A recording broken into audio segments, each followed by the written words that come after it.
warahmatullahi wabarakatuh. Perkenalkan, nama saya Dewi Intan Izalfiani. Saya dari Prodi Pendidikan Islam Anak Usia Dini. Nah, di sini saya akan sedikit memaparkan materi tentang hakikat perencanaan pembelajaran. Nah, apa sih yang dimaksud perencanaan pembelajaran itu?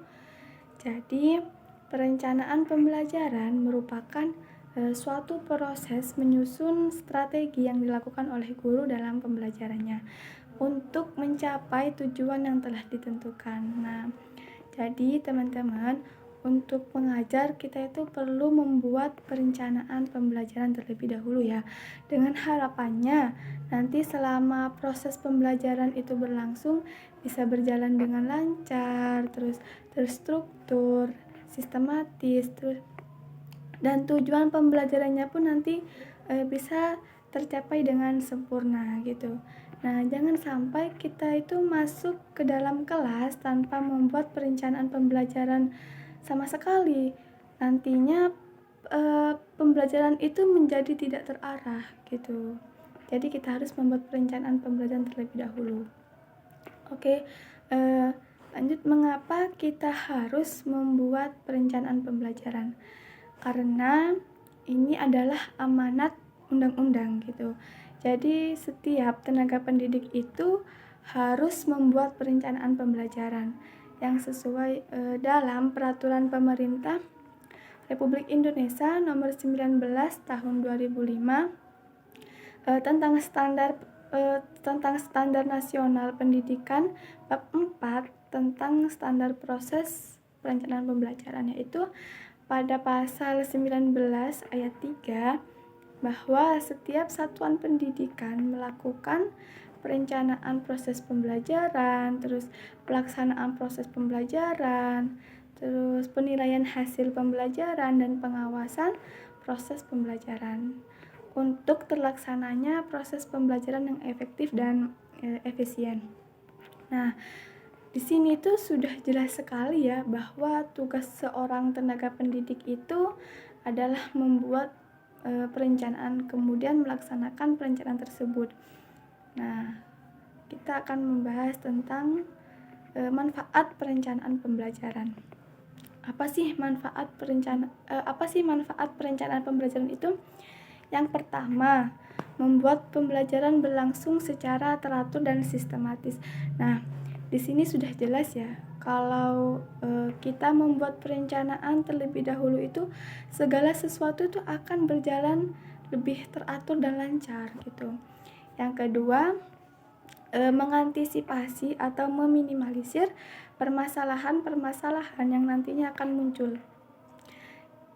Jadi dengan kita membuat perencanaan pembelajaran itu kita sudah memprediksi nih bahwa nanti dalam pembelajaran nantinya akan timbul masalah, makanya kita perlu membuat perencanaan pembelajaran terlebih dahulu gitu.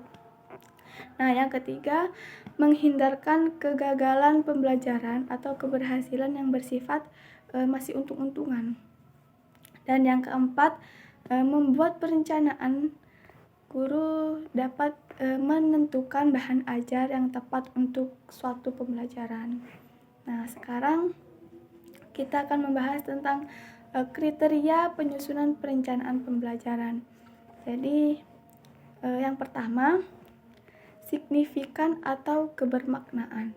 Perencanaan pembelajaran itu harus membuat pembelajaran kita itu memiliki makna gitu.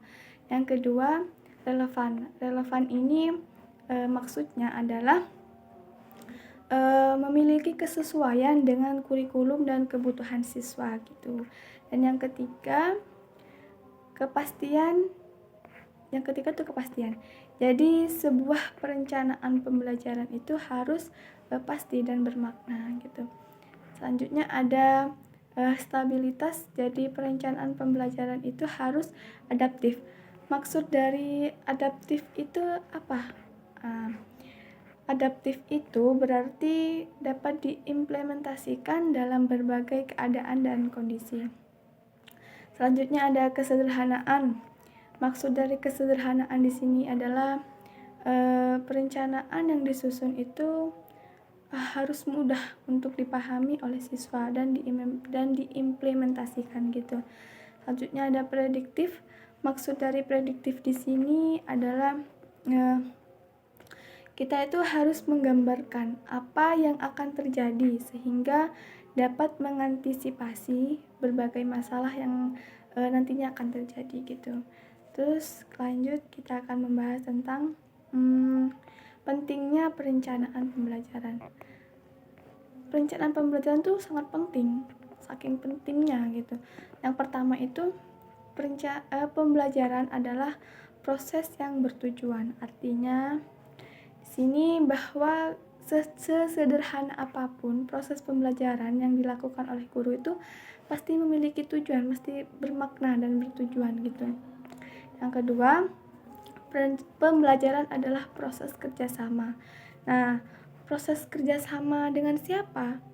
Di sini tuh proses kerjasama antara si guru dengan siswa gitu. Kalau kita kita tuh harus menciptakan pembelajaran yang harmonis, maka akan terjalin kerjasama antara guru dengan si siswa. Kalau guru sedang menjelaskan, ya siswa yang mendengarkan. Nah, ketika siswa itu bertanya, maka guru yang akan menjawab. Jadi akan terjalin kerjasama di dalam kelas tersebut.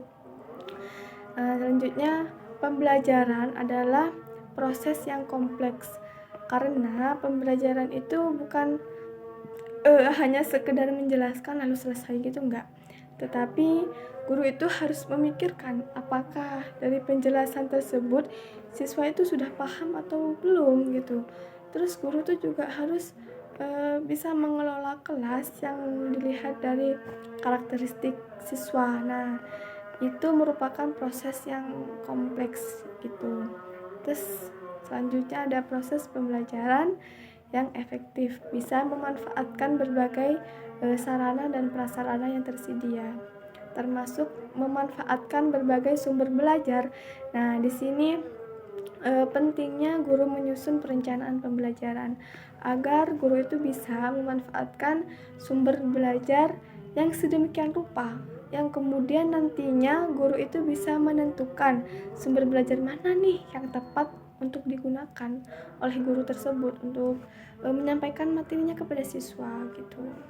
Baik, selanjutnya kita akan membahas tentang fungsi perencanaan pembelajaran. Nah, fungsi perencanaan pembelajaran ini secara garis besar berfungsi sebagai yang pertama, memberi guru pemahaman yang lebih jelas tentang tujuan pendidikan sekolah dan hubungannya dengan pembelajaran yang dilakukan untuk mencapai tujuan tersebut. Dan yang kedua, membantu guru memperjelas pemikiran tentang sumbangan pembelajaran terhadap pencapaian tujuan. Dan yang ketiga, menambah keyakinan guru atas nilai-nilai pembelajaran yang diberikan dan prosedur yang digunakan. Dan yang keempat, membantu guru dalam rangka mengenal kebutuhan siswa, terus minat-minat siswa dan mendorong motivasi belajar. Dan yang kelima, mengurangi kegiatan yang bersifat trial dan error dalam mengajar dengan adanya organisasi yang baik dan metode yang tepat. Dan yang keenam, membantu guru memelihara kegairahan belajar dan senantiasa untuk memberikan bahan-bahan yang up to date kepada siswa. Jadi fungsi dari perencanaan adalah mengorganisasikan dan mengkondisikan kebutuhan siswa secara spesifik dan membantu guru dalam memetakan tujuan yang hendak dicapainya. Secara umum, perencanaan pembelajaran berfungsi sebagai haluan atau pedoman dasar dalam melaksanakan kegiatan pembelajaran agar tercapainya tujuan pembelajaran yang telah ditetapkan sebelumnya secara efektif, efisien. Sedangkan secara khusus perencanaan pembelajaran berfungsi sebagai alat untuk mengoreksi guru tentang kelemahan dan kelebihan program pembelajaran yang telah dibuatnya, dan upaya untuk meningkatkan kualitas mengajar yang dilakukan oleh guru. Terima kasih, sekian dari saya. Wassalamualaikum warahmatullahi wabarakatuh.